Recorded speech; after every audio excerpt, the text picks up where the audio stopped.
Good day, we are Team A and the Body Mass Index Explorers. Today we will explain what BMI is. BMI or Body Mass Index is a simple way to measure if a person's weight is healthy for their height. The formula weight is kilogram divided by height in meters squared. For example, if someone weight is 60 kilogram and their height is 1.6 meters and BMI equals 60 divided 1.6 times 1.6 equals 23.4.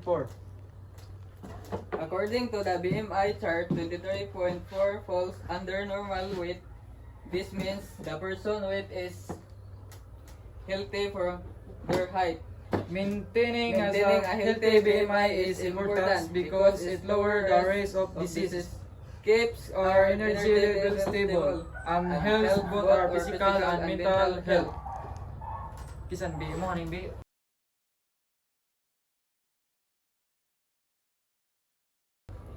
Good day, we are Team B.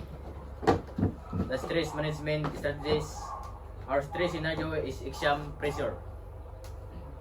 When students face exam, they may experience stress. Some physical signs include headache, fast heartbeat or sweating. Emotional signs include anxiety, irritability, and constant worry. To manage stress, there are 3 healthy techniques. Number 1 is breathing exercise to calm the body. Second is time blocking and scheduling to manage study hours. 3. Sleep hygiene, getting enough rest to think clearly. That's good. Stress is part of life, but with healthy management management techniques, we we can can overcome it successfully. successfully.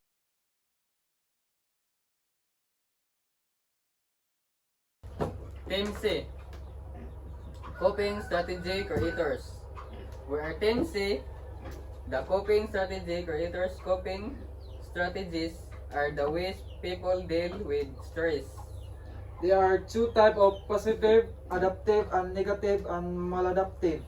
Positive coping includes exercising, journaling, or talking to friends, while negative coping includes avoidance, substance use, or procrastination. Here are some coping mechanisms. Positive, talking to friends, exercising, problem and solving. Negative is skipping classes, sleeping too much, and overthinking.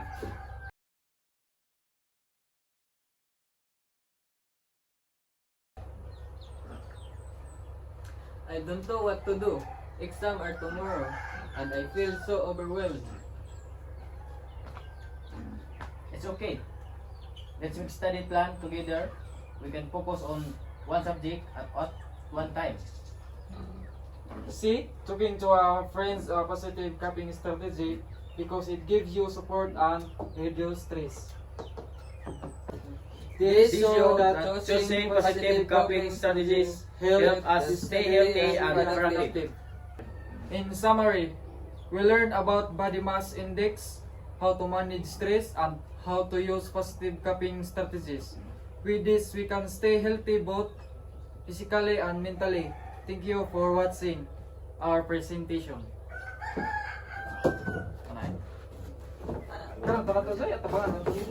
Hindi na. Basta na dito.